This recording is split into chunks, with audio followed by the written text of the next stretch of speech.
Parfois, la vie te déçoit, tu dis préjugé, vous voilà.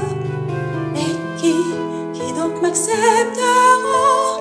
Parfois ton cœur dit tout ça, rien ne te dit, courage pas, car jamais ton Dieu ne déçoit.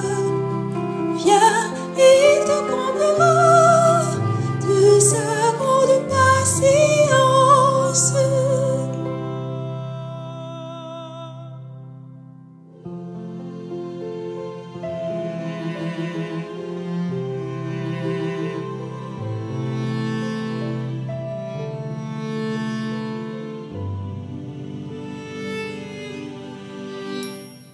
Parfois, la vie te déçoit, tu dis je suis faible, et voilà. Mais qui donc me soutiendra? Parfois ton cœur dit tout ça, rien ne te dit, courage pas, car jamais ton Dieu ne déçoit. Viens et il te comblera de sa grande patience.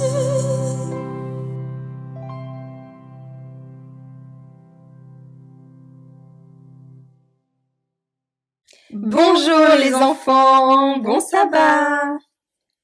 Nous entamons maintenant, avec l'arrivée de l'été, tant attendu, un nouveau thème.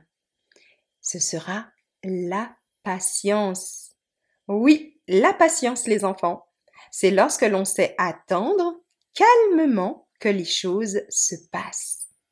Par exemple, quand on a très faim et qu'il faut attendre que le dîner soit prêt, ou quand on va chez le docteur et qu'il a beaucoup de monde avant nous. La patience, c'est de ne pas s'énerver ou pleurer quand on attend. C'est aussi quand on apprend quelque chose de difficile, comme faire du vélo ou lire. Au début, ça ne marche pas, mais avec de la patience, on finit par y arriver.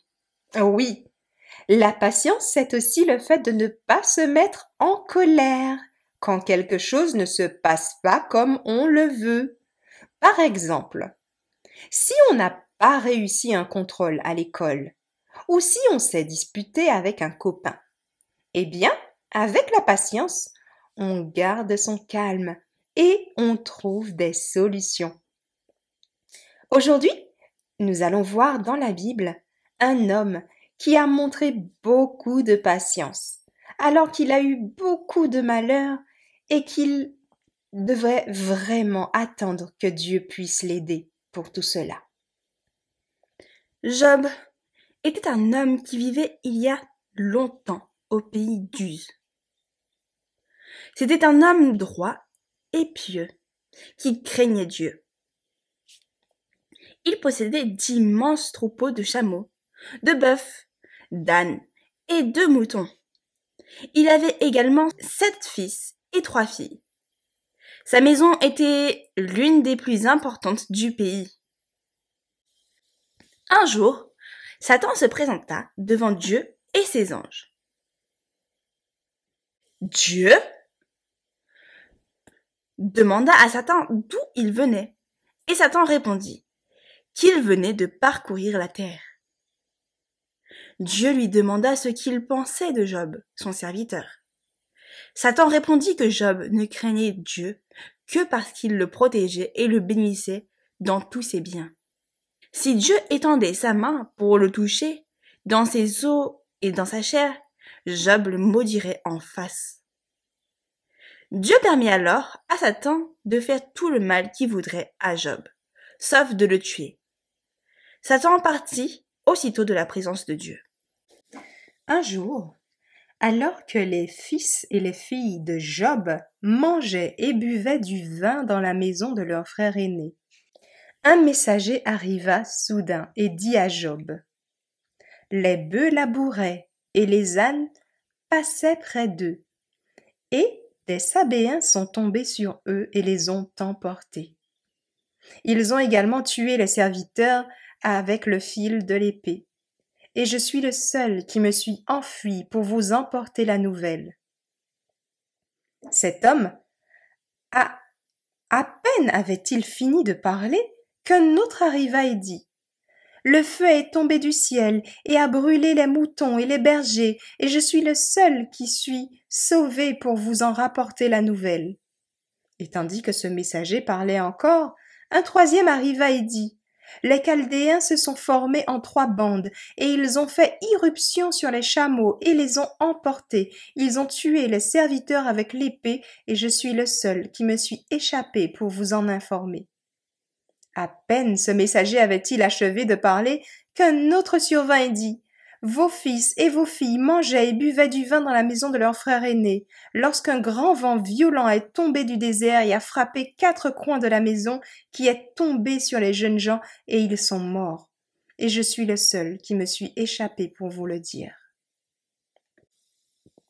Alors, Job se leva, déchira ses vêtements et rasa sa tête. Il tomba à terre et se prosterna.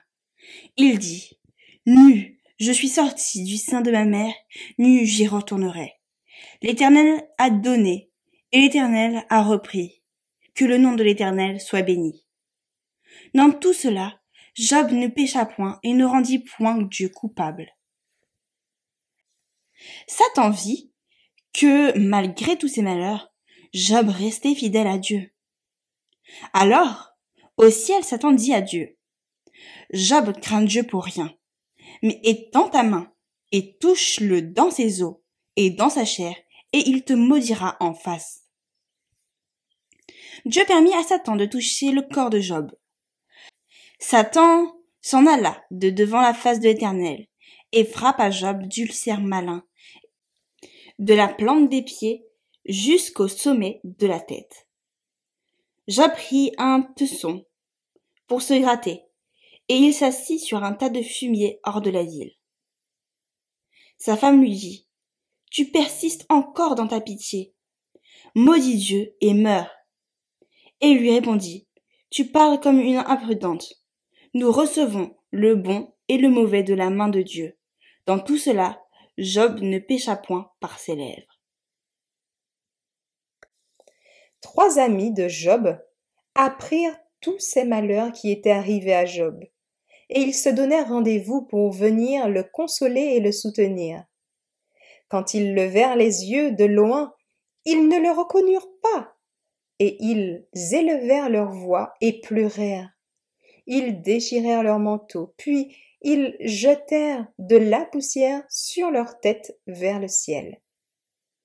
Ils s'assirent près de lui pendant 7 jours et 7 nuits, mais personne ne parlait, car ils voyaient que sa douleur était très grande.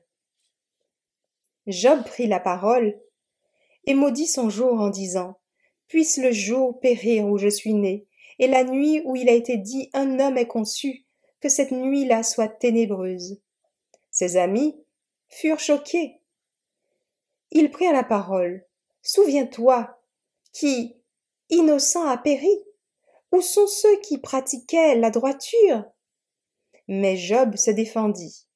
Ne me tentez point par vos discours, alors que c'est le malheur qui me tyrannise. Une dispute s'ensuivit alors entre Job et ses amis. Ils cherchaient à le convaincre qu'il avait dû commettre un péché pour mériter un tel châtiment. Mais Job clamait son innocence. Soudain, du milieu d'une tempête, Dieu parla à Job. « Qui est cet insensé qui obscurcit mon dessein par des paroles dénuées de savoir ?»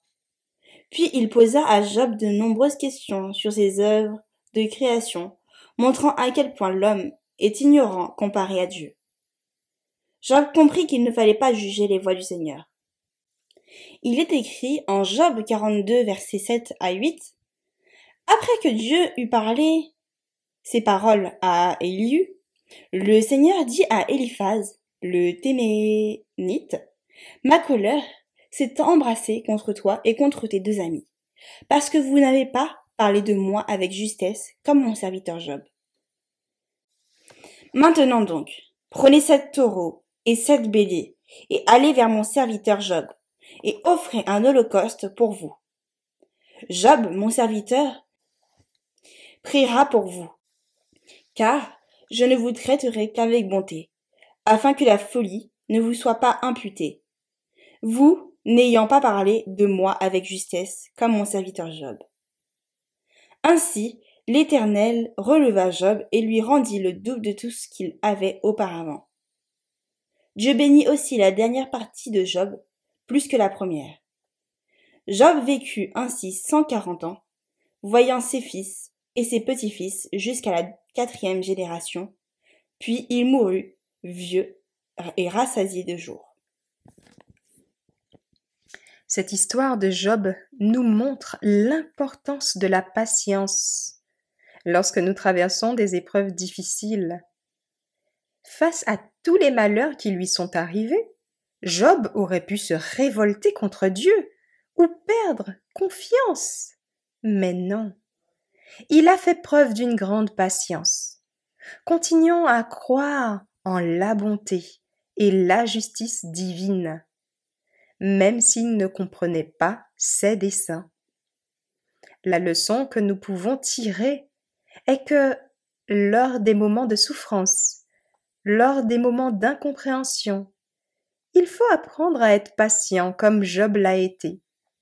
Dieu voit la fin, là où nous ne voyons que le moment présent. Avec le temps, les desseins de Dieu se dévoilent toujours. La patience nous permet de traverser les épreuves en gardant confiance en lui. C'est ce qui a permis à Job de tenir bon jusqu'au dénouement, où Dieu a restauré sa vie de manière encore plus belle qu'avant.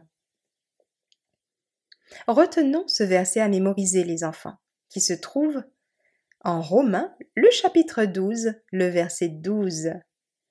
Soyez joyeux dans l'espérance, patients dans la tribulation, assidus à la prière. Ensemble, les enfants? Soyez joyeux dans l'espérance, patients dans la tribulation, assidus dans la prière. Amen.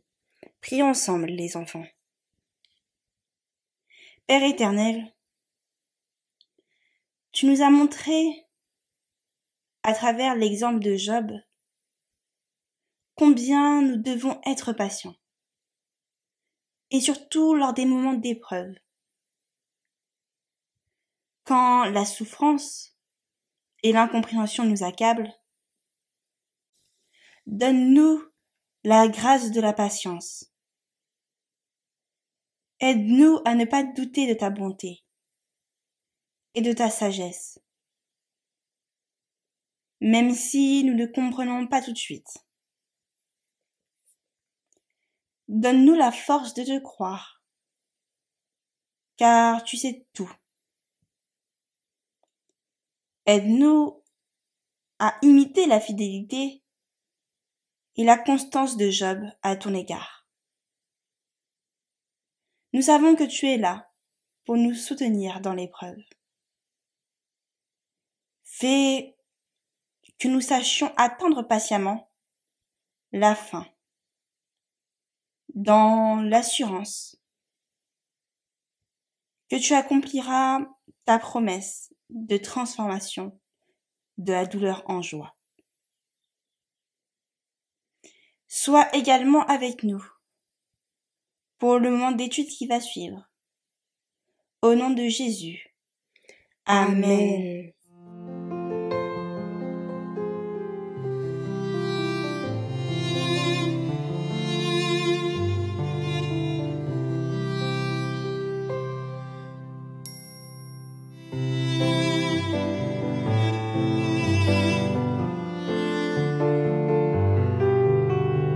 Parfois, la vie te déçoit, tu dis des promesses, en voilà. Mais qui donc les remplira? Parfois ton cœur dit tout ça.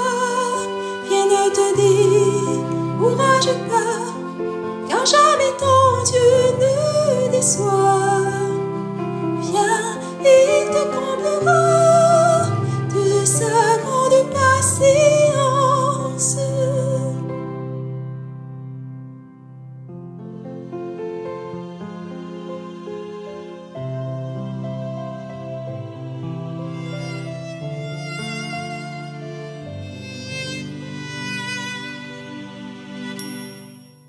Parfois, la vie te déçoit, tu dis mais vous voilà.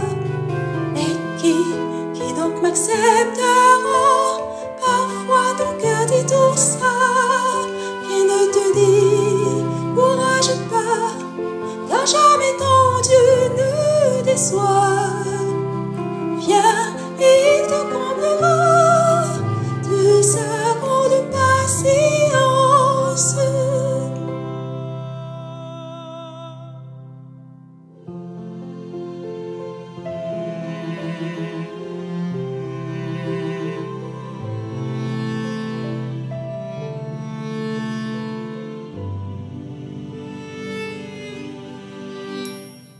Parfois, la vie te déçoit, tu dis je suis faible, et voilà.